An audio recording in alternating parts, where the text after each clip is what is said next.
Welcome back to the final credits. Today's review is a movie I told everybody was going to be great. Say it, Grim. What do you mean? What do you mean, Grim? Nope. No. Say it. Say it. Nope. Say it. Nope. Just Don't say it. Nope. You know you want to. No. Don't make me come up there. Don't make me come up there. No. I felt it during the movie. Just once. You just have to say it just once. Oh my God. Fine. Say it. Okay. It was.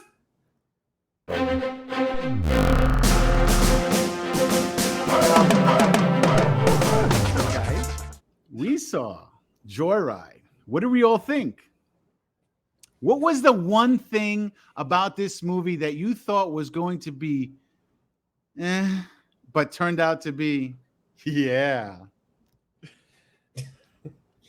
I mean, I wasn't expecting this movie to be as raunchy as it was, and I think that's what really sold the whole thing. I said in our first impressions, but I laughed. This is the hardest I laughed in a movie theater on a premiere night for any movie that I could think of in the last 10 years, maybe.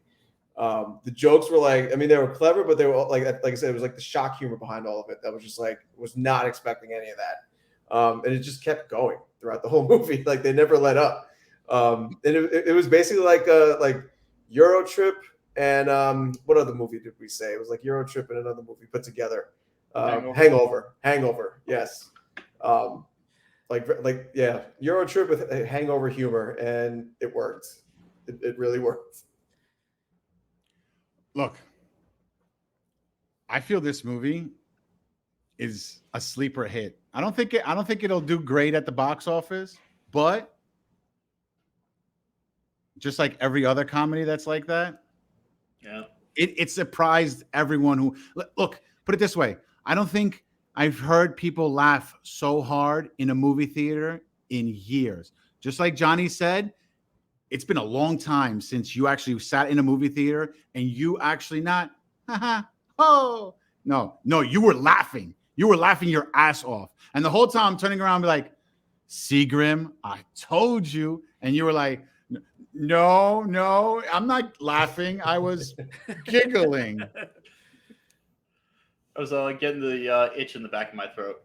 But right. That's exactly what it was. Uh-huh. Sure. So, all right. When I first saw this trailer, before I even showed it to the rest of the guys, I said to myself, I really hope they don't find this trailer because I don't want to review it. I don't want anything to do about it.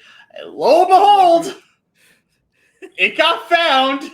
And we saw it, and like I said in our impressions, going in, was not a fan, was very much turned into a fan about this, and I do agree with Spade that in the sense, I don't know if this is going to do well staying in the theaters, but I do actually have faith that this is going to become another Euro Trip or another Hangover where it's going to stay in a lot of people's heads for a long time, and I think there are definitely going to be certain callbacks to this movie, just random scenes that you remember from Euro Trip, from Hangover. You're going to remember certain scenes from this movie as well.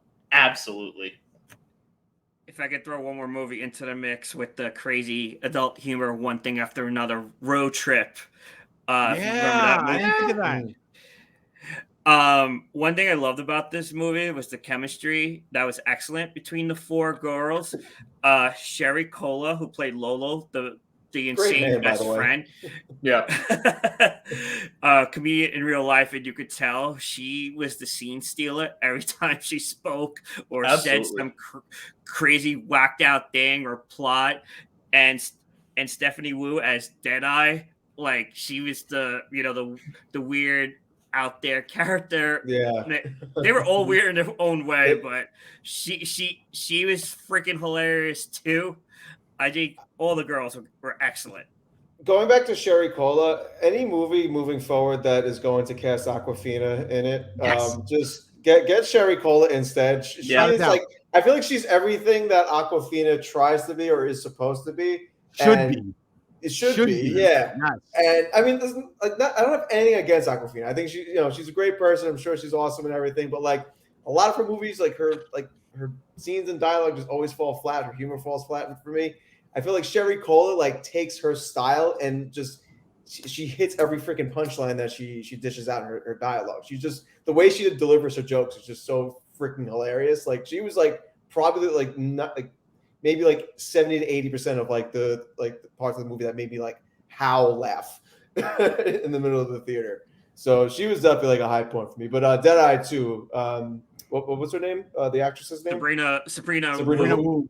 Yeah, no, she was good too. I think Big Grim, you resonated with her a lot. I think her character. I'm just saying, every friend group has that weird friend, and if you can't identify them, you're probably that weird friend. And there's absolutely nothing wrong with that. We love and appreciate you for that. Just like how I'm loved and appreciate here, right, guys? Yeah, and you know what? Yeah, sure.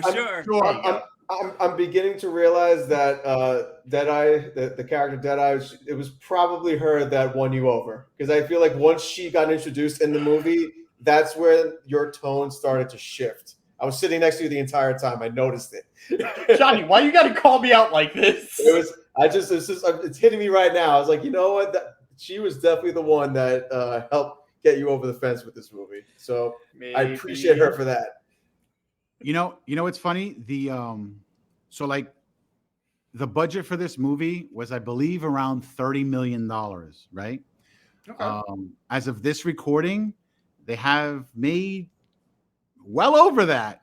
They made $150 million now. Hey, okay. Now listen, most people are like, well, $150 million is not a lot because, this Marvel movie or this comic book movie did $150 million in its opening weekend. Yeah, but there's a difference, though. How many R-rated comedies do you know that come in on a weekend like that and just out of nowhere make so much money? Other than the ones that we previously stated.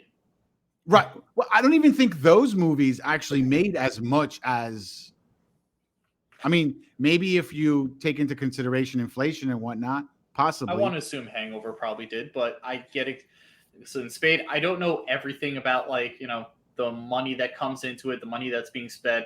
As far as I'm concerned, without like a couple of different variables, you make $1 over your budget, you're in the clear. $1 below, then it sucks. And listen, they made what? 4 times the amount, almost 5 times the amount. So realistically, success. I think this movie is great. I think if you have, it's also short, and you don't even feel like it goes by like this, and you're solid just like 90 minutes. Quick. Yeah, and you're like, I want more. I want to know what happens to these 4 girls again, like their next trip and everything like that. I think there's gonna have a sequel. I think there's enough here. The performance. I think the performance. Know, man. I feel like it shouldn't have a sequel, because movies like this, they gung ho, they come out of nowhere, they're great, and then all of a sudden they have a sequel and they're like, it was okay. I just want more Sherry Cola. I just want to see her in more movies. That's really what I want. Before we wrapped up, one thing I wanted to add, a name I've seen many times because watching Family Guy, I'm not even going to attempt to pronounce her last name. It's just going to turn into a scene from Joy Rye if I try to pronounce her C. Sherry C, who was a writer and an executive producer on Family Guy for many years, but with no network TV restrictions and a movie where you can do pretty much anything you want. The adult humor with nothing holding it back shine through. So she made that story so damn funny, so fucking good. And the director of the movie was a co-writer on Crazy Rich Asians, another movie I have to see that was successful. So the comedy just hit in all the right spots. Yeah, and also Seth Rogen was an executive producer on this, right? Yeah, there are certain parts of this movie where I feel like it was directly from him, and there are certain parts of this movie that was directly from that person that you mentioned, Pancakes. See, I don't know about all that. I feel like this movie had nothing, at least to me, none of it reminded me anything of what Seth Rogen would ever say or do. I agree. Absolutely. I think the more like drug-related scenes probably resonate more on his side. he probably had more to do with that. But He that's probably just my thought. He probably just pushed the movie through because he does develop and write a lot of things behind the scenes, and his name is on it. You know. Yeah. So, anybody else want anything else to say in this spoiler-free review? Just come prepared. When you go see this movie, come prepared because there's a lot to take in. The scenes will You're gonna lose with your mouth open, not just from laughter, but just from shock. That's all I'll say. You're gonna lose your voice from laughter, and your jaw is gonna be somewhere deep down the floor. You're never gonna recover it. Do not bring your kids. Definitely don't bring your kids. No, bad idea. Even if your kid is old enough to see an R-rated movie, do not bring your kid. Absolutely not. So with that said, I think the whole panel here says it's a watch. Thumbs up. Absolutely. It won over BigGrim. So, it says a lot. So there you go. Well, those are our thoughts. Let us know down below in the comment sections. Tell us what you think. Did you see it? Did you not see it? Do you want to see it? Do you think that you should see it now that you heard us say how much we loved it? Let us know. With that said, we're out. Roll credits. Roll credits. Yeah.